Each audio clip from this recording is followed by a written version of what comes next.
Hello everyone and welcome to Harv's World for the next episode of Chellington Valley. Well, it's been a productive couple of days. I did make quite a bit of money, as I'm sure you saw, but that money is pretty well gone already, let me tell you. To be fair, I did pay off another $25,000 in hospital bills, so it's getting there, slowly but surely. It is working its way down. I'm down to, I think I owe them $250,000 right now, but it is getting paid off, and I did start making some calls. I've got plans. I have got plans, and I did start making some calls, and well, I have something to show you. You're gonna love this. I just think you're gonna love it. I love it. It's brilliant, if I do say so myself. I think I've mentioned in the past that there are some opportunities here in Chellington that, well, an entrepreneurial person could take advantage of. And, well, you'll see here in just a minute. You will see, but I think you're gonna like it. And nope, I always do this. I'm not quite used to the turn into my drive here yet. And there's one just before it, and I always turn too soon. Not today. Not today. Now, as I said, I have been making some calls, and well, money is spent. I'm down to 8,000 pounds again. Well, to be fair, 8,700 pounds, but still not quite what I had before. I'm going to show you why. I'm going to fill you in on this here in just a second, because this is cool and I have got to show you. Now, out here on the main road, what would really kind of be the entrance to my farm, even though I kind of come in the back way, I put up a sign. That's right, Harv's Helping Hands. I'm going into business, baby. As I said, there is plenty of work to do in the valley, and I'm going to make sure people know exactly who is willing to do that work. If I get enough, I can hire a few people, spread them out throughout Chellington Valley, and really start raking in the cash. Now, I'm getting a little bit ahead of myself, but this was the first step. So Harv's Helping Hands is in operation. I mean, you know how much work I've done around the valley. I might as well give people an opportunity to put a name to it. And part of getting that started is picking up some new equipment. Well, not new equipment in the classic sense, but you know the drill here. Used equipment, beat up old stuff people don't want. I just came from Carlton, had to run up there. I've picked up a baler and a wrapper, so it won't be an issue of borrowing equipment from anyone anymore. I'm going to try to put together a kit of my own. And I keep saying there's so much grass work to do here in the valley. They love their grass here in Chellington, let me tell you. And I was sworn I released the chocks on those.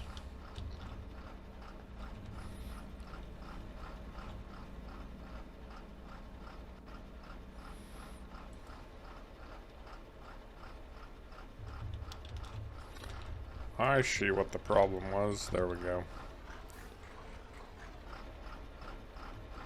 So this right here is an old round bale wrapper. Yes, the square bales are much easier to do, but they're also finding the stuff to do it with is much more expensive. And really, I guess I didn't park very well. I'm going to be struggling today to run over my farm boots, apparently.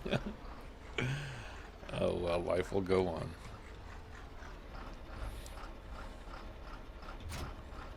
Okay, so there's that, and oh, the piece de resistance, the cream of the crop.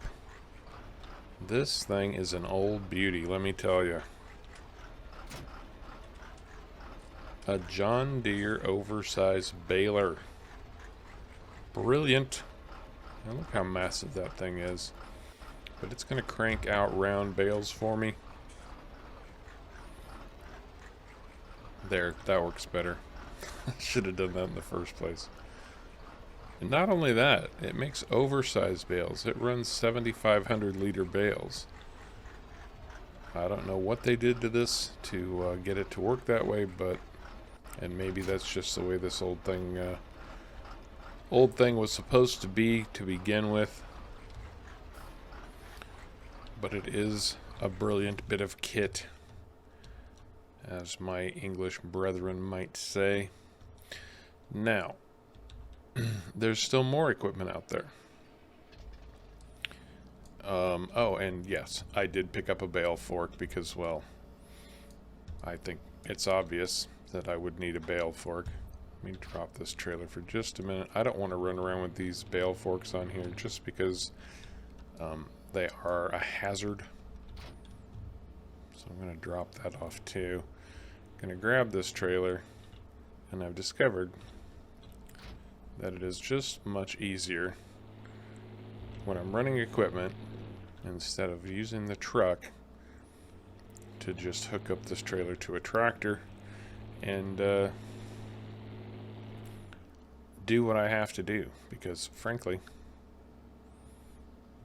I always have to take a tractor with me anyway to move the stuff I'm picking up. Although this time, actually it is the case, because when I was doing all of that fertilizer work the other day, I left my weight for this tractor down at the shop, which is where I'm headed right now. I've got to get down to the shop to pick up another piece of equipment, and then I've got a little bit more out there still in Carlton.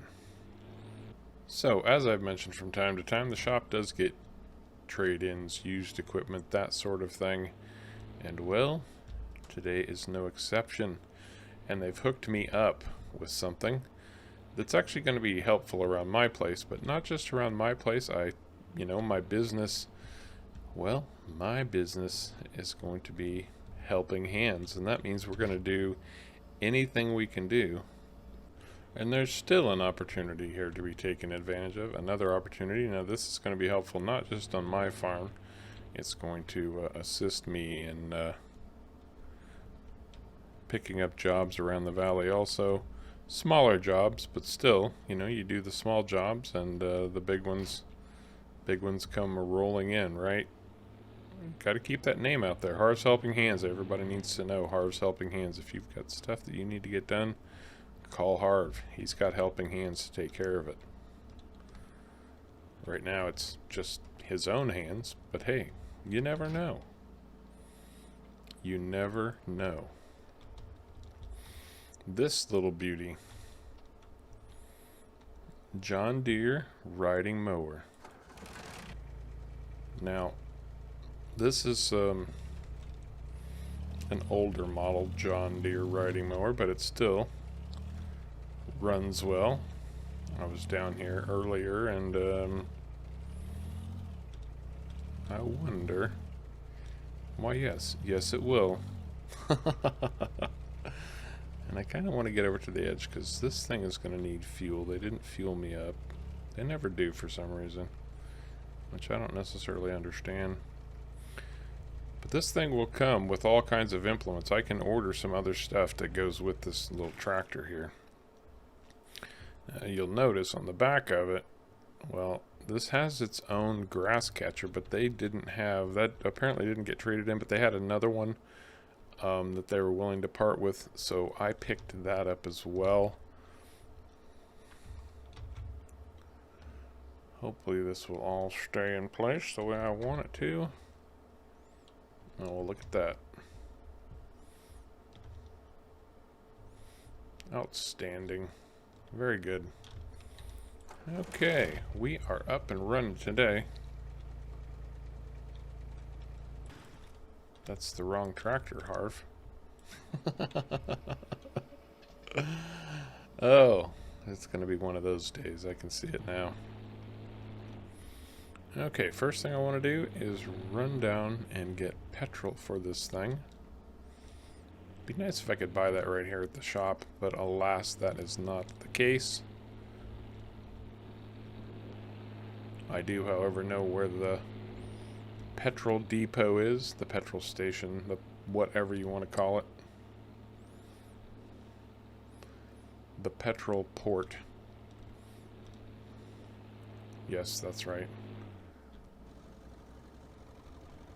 And we don't want any speeding tickets, so I'm gonna cruise through here nice and casual like. Pay me no mind, cameras, pay me no mind. Just passing through with the tractor.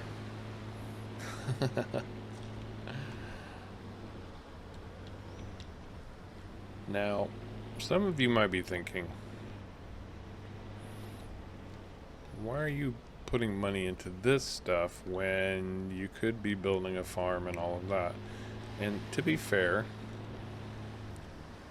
that will come, but that is a very expensive venture.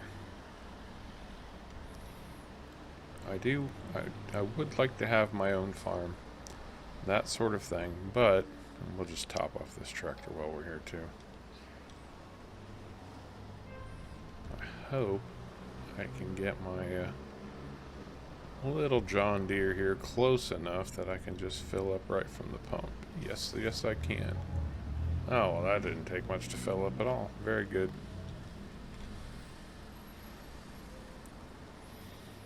Now I've done some pricing, and well, you saw what I paid just to get my plot of land to park my house on and stuff like that. But you know, we're talking another 50,000 quid just to buy a little plot of land. I mean, that's going to be probably one of the smallest plots of land. 50,000 quid. Then you're talking about, well, that little cedar, even though it was cheap doesn't always work the best. I have to tell you, it does not work the best. And that little cedar, it got my grass planted for me fine, but it was not going to do much more, so I had to get rid of it. But I only paid 250 quid for it to begin with, so I wasn't out too much there. But I am going to have to replace that. I'm going to need something I can seed a field with. But the real cost we're talking about is when it comes time to harvest. You know, that's an expensive proposition right there. And so, you know, we're talking anywhere from another 150,000 quid to get a small plot of land that may or may not pay for itself. So as it stands right now, my goal is to get this business up and running. Get Harv's helping hands out in the field, or out in the fields, taking advantage of local opportunities. And the amount of grass work, the amount of grass work in this area. I'm going to show you the job board. I'm going to show you the job board that I look at now when I am looking for work, and I'm just passing my drive again. And I'm going to show you exactly how much grass work there is to do in Chellington Valley. Okay, I'm going to park this up right over here. For now, it's going to get a workout today, I can tell you. And as I said, I've got a couple more pieces of equipment yet to pick up. 2 more. So let me grab those, and we'll check back in as soon as I'm getting back up here to the farm.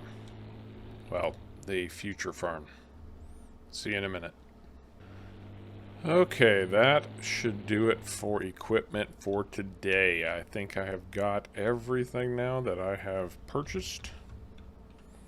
Oh, let's just get it unloaded and be done with this once and for all.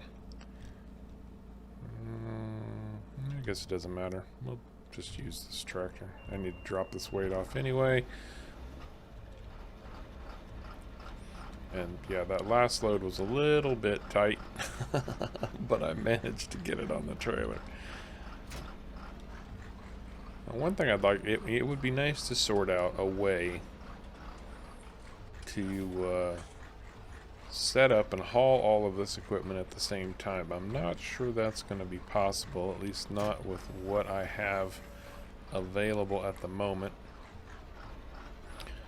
But as you can see, I've got myself a little tedder here, so if somebody needs hay work done, if they want someone to make hay for them, well, I've got that covered now also. And of course, I don't need every piece of equipment for every job. Like if I'm gonna do a silage bale contract, I obviously wouldn't need the tedder. But if I'm doing a hay contract, I don't need the bale wrapper. So let's see if this sucker will come off. It almost didn't fit. Now this guy could be used for just about everything because, well, it's a rake. So after I'm done mowing, I rake the grass into windrows, and well, you know the drill from there, right? Right. And then of course got the bale forks, and for now I suppose I will just use whatever trailer I'm using. Actually, I don't want to leave that there. What am I going to do with this thing? I'm filling up my yard.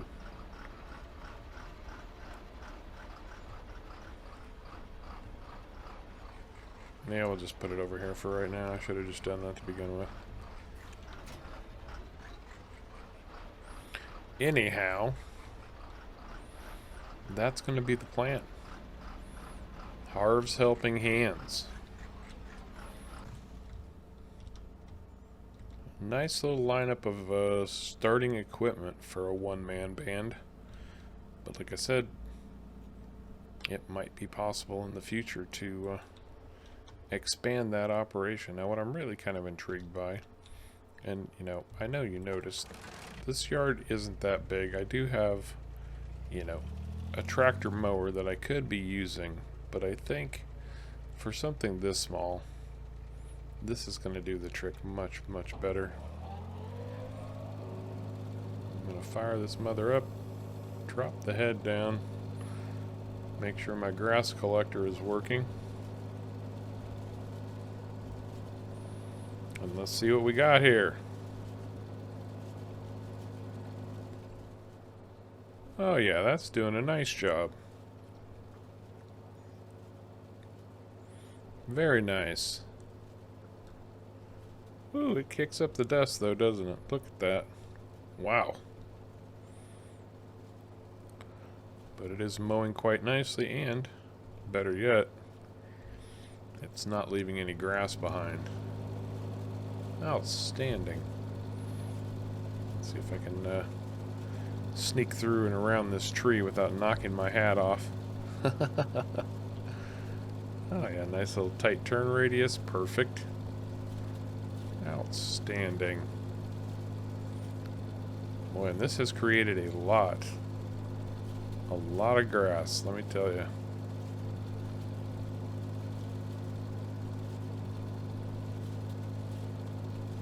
Very nice indeed.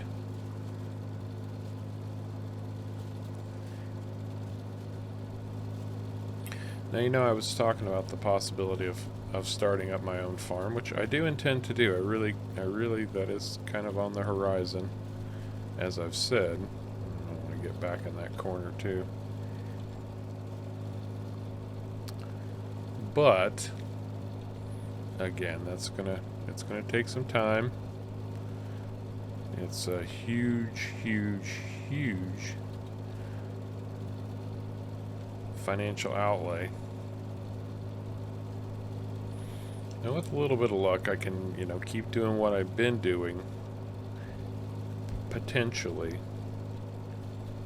I'm not used to driving this squirrely little thing yet. I'll get it. I'll get it.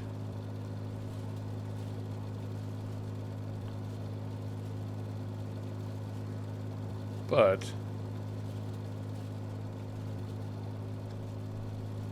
I found out something interesting as I was researching the area.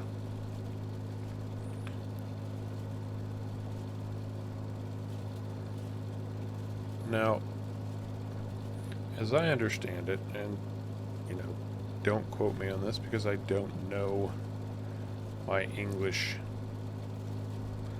geography terribly well, but my understanding is that Chellington Valley is in the county of Bedfordshire. And historically, Bedfordshire was known for wool production. So back in the day, my understanding is of how these things worked, operated, whatever you want to call it. I'm just going to sneak right through the hedge. This little John Deere riding mower won't have any problem with that, will it? No. Anyhow, they were very, very known for wool production. And so historically speaking, basically how things worked, to my understanding is, and I could be off a little bit on this, but so the king would say, every parish, every county, every whatever needs to provide X amount of wool to meet whatever agricultural quota the king demanded at the time. And Bedfordshire was especially well known for the fact that they always met their quota. Like historically, they never missed a quota. So wool was big around here. Sheep were big around here. In fact, to this day, sheep are a big animal industry in the United Kingdom, in England. Well, the UK and England are not one and the same. I do know that much for sure. Now, it kind of goes without, well, it kind of makes sense that then later, from the 1600s on, up until about the 20th century, this area was actually known for producing lace, and some very high quality lace. Such high quality lace that it is actually mentioned in historic documents. So this area has kind of been known for producing at a high level. And maybe that's where all the grass work comes from. Sheep eat a lot of grass. And I'm sure, you've seen most of the grass work I've done so far have been going to farms set up for animals. Now the cattle industry is big here too.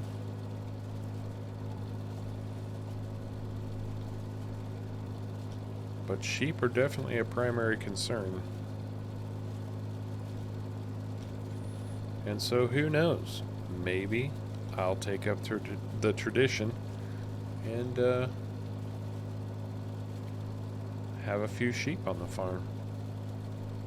This little grass catcher, it's going to hold quite a bit here. Oh yeah. And this is doing a bang-up job, wouldn't you say? Not bad for a little riding mower. Not bad at all. I'll keep it. But in my opinion, what's particularly nice about this shrub, I should say hedge. I think those hedges are getting awfully tall there. This is going to give me the opportunity to do some smaller jobs without having to haul a whole fleet of stuff around. There are plenty of people with homes around here who I'm sure would love it if someone would come and mow their grass for them.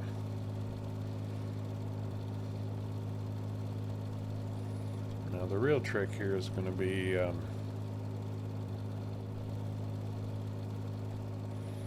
unloading this thing. And I have a sneaking suspicion that whatever I do, I'm going to end up regretting to some degree. But I think I'm just going to get a rolling start right through here and dump her out. Now, you all might think I'm a little bit crazy for doing something like that, but I assure you I am not.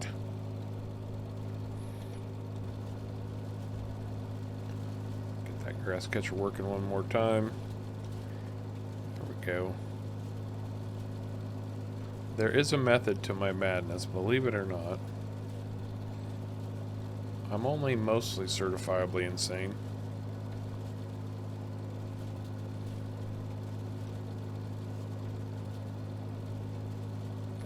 And you know, as I was doing my research about getting my farm up and running here and all of that jazz,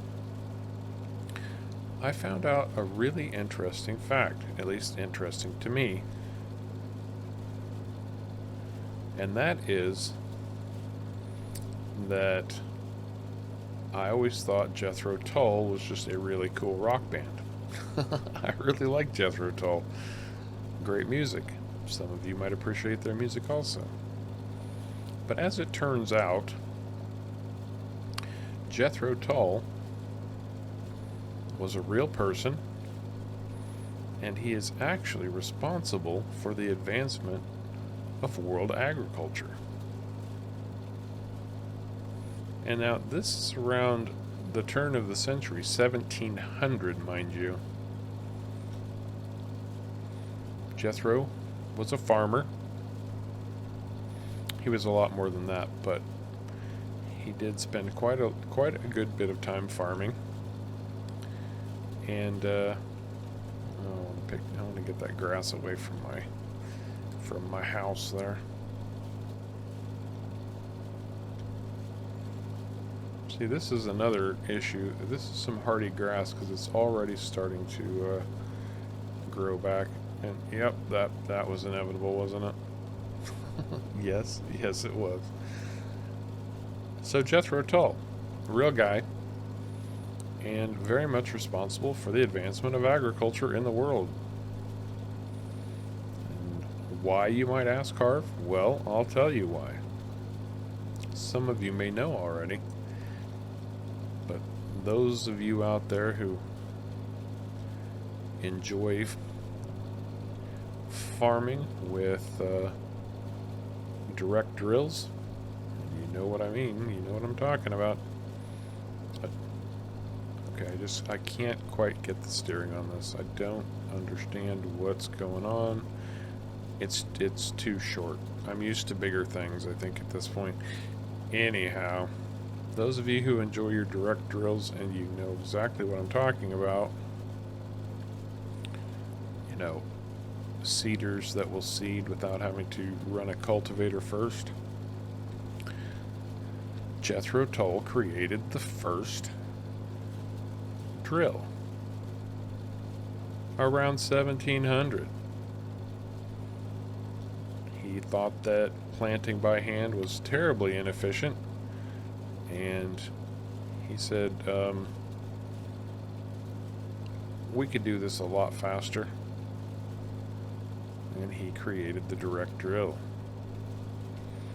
It didn't have so much to do, I mean, in this day and age, a direct drill is used not only because it's faster, but it also assists with soil conservation. Jethro Tull just wanted to speed up his ability to plant and to save seed, because up until this time, everything was hand sown, and a lot of times that seed was just sprinkled on the ground, and so it would waste a lot of the seed. And Jethro said, I'm tired of throwing seed away. It's not easy to produce to begin with, and I'm just tossing it on the ground and losing it. So he invented the seed drill, and thus the seed drill was born, and a great rock band found a name. So there you have it. I am going to keep mowing this grass. you and I will check back in just a little bit.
Outstanding. Absolutely outstanding. That didn't take long at all, really.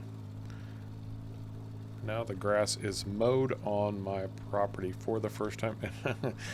I have to tell you, I'm a little bit shocked and amazed at how much it produced.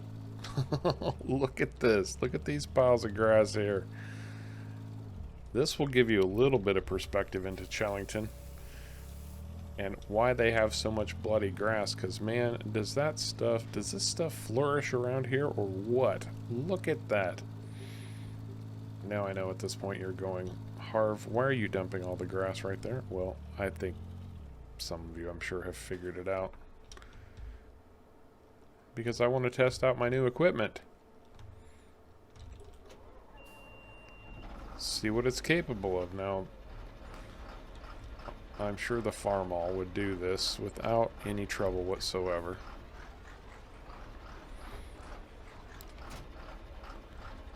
But we're just, since it's hooked up to the trailer, I'm just going to grab the little Fiat. First thing I want to do is run this thing over to my toolbox and just give it a quick once over.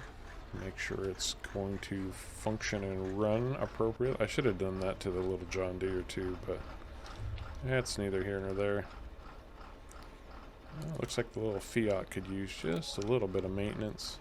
Oh yeah, see this thing really needs some upkeep. So we'll get that repaired up. And well, he doesn't look pretty, but he looks effective.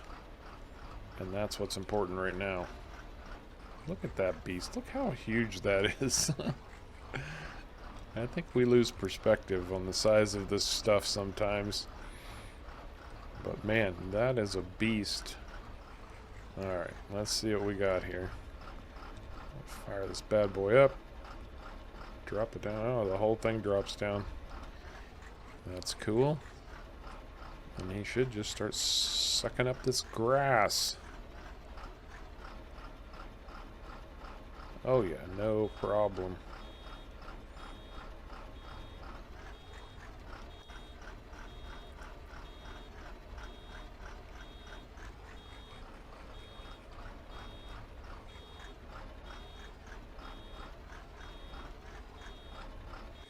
There we go, that's one.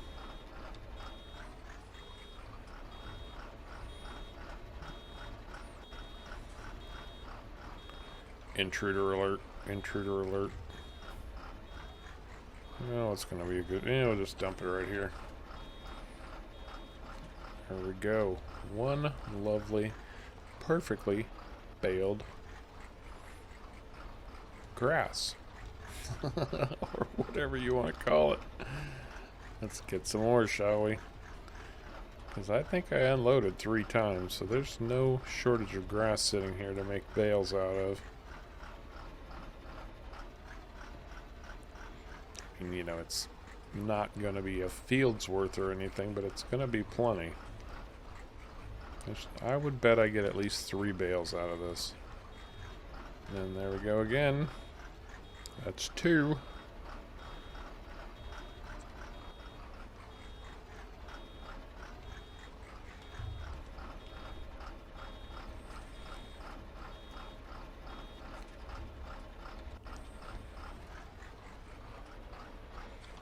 Oh yeah, there's at least one more bale there, right? I like the way that thing just kind of squats down like that. That's kind of cool. I know, it's the little things. Oh, that one just filled up in no time. Outstanding. This baler is gonna kick butt, let me tell you. Yes, yes, yes, yes, I hear you. I just want to put my bale over here. I might have to see if I can find a way I can turn off that warning beeper. That's gonna get annoying in a hurry.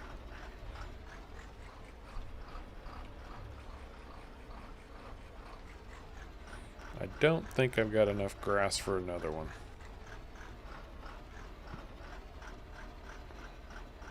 No, I'm pretty sure I don't. But I do want to get all this grass cleaned up at least. If it sits in the baler for a little bit, then it sits in the baler for a little bit.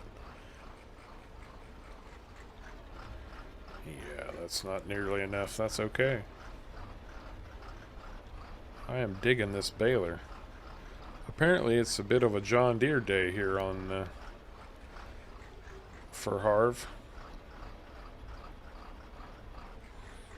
Alright, you know what? I'm just going to drop the baler off right here because now I want to check out my bale wrapper. And yes, I could have just mowed the grass without the grass catcher, tedded it, and turned it into hay, but as I have discovered here in Chellington Valley, silage bales are worth a whole bunch more. Man, we're going to check this out too, because I'm not sure what the condition of this is either. I honestly just don't know.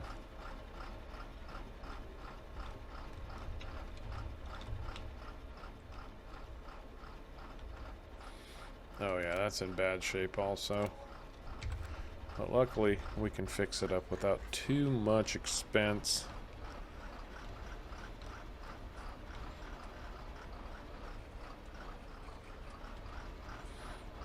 Alright, what do we got here?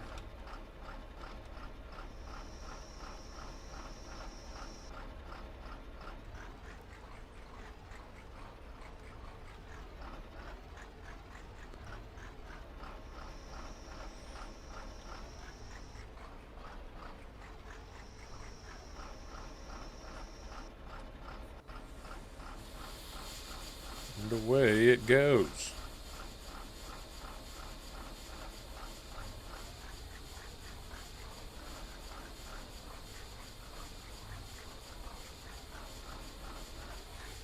I'm actually kind of curious at this point. Could I have picked up a second bale there?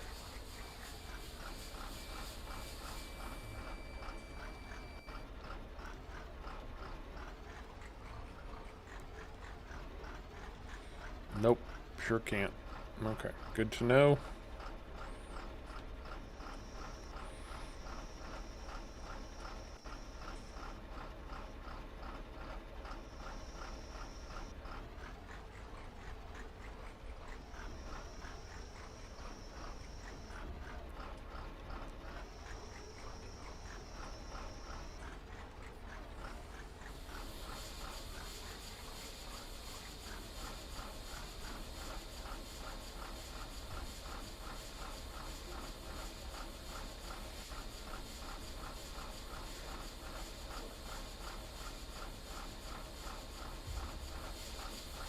I'd say it does exactly what I bought it to do. That's not bad at all. Not bad at all.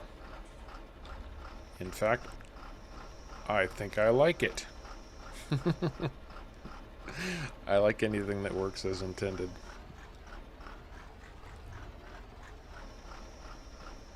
And last bale.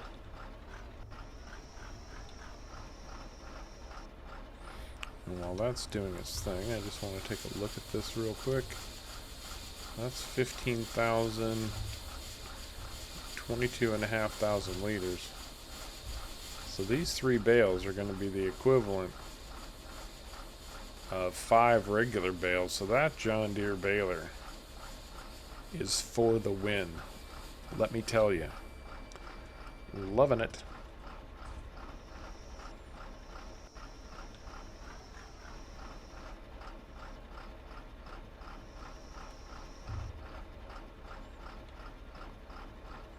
Get this thing shut down.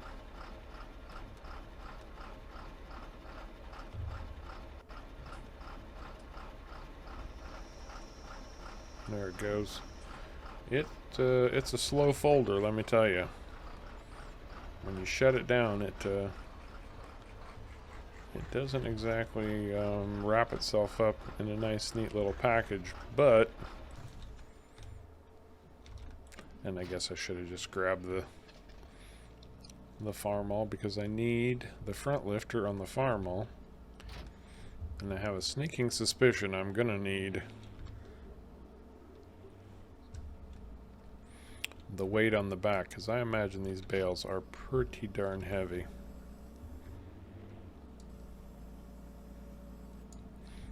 And I think I'm just going to keep it simple and see if I can't toss these bales right in the back of the truck.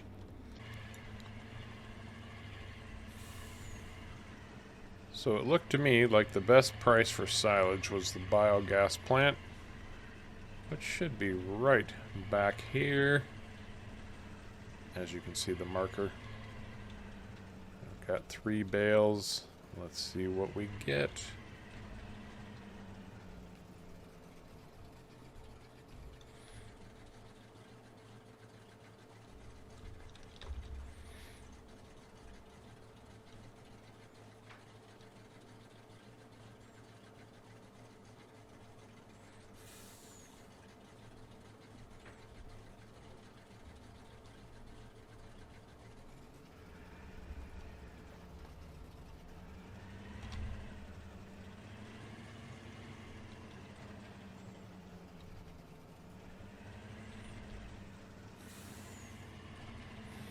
You know what? These bales are coming out of here one way or another. So if I literally have to go get my tractor to come down here and unload them, I'm not going to be a happy man. Okay, they finally went in. Thank God. But this being the good biogas plant, they're not going to pay me until midnight, because that's just who they are. Before we get back up to Thorn, I told you I was going to show you the job board I look at and how much grass there is in Chellington Valley. Now, these right here are the jobs that are available in the area. There's a decent fertilizing contract available right now, so I might have to look into that. But look at this. Baling, baling, baling, baling, baling, baling, baling, baling, baling, baling. A slew. Look at all the money to be made from making bales. And therein is the idea behind Harv's Helping Hands. And I do have my first kit set up, ready to get that working. I'm gonna get some business cards made, start handing them out, leave a few at the shop. I mean, I've already made my name known in the valley. Now it's just going to be associated with my business, Harv's Helping Hands. So I think that's going to do it for this episode of Chellington Valley. I hope you enjoyed it. If you did, please remember to hit the like and subscribe buttons down below. I very much appreciate you coming along for the ride. And until next time, take care.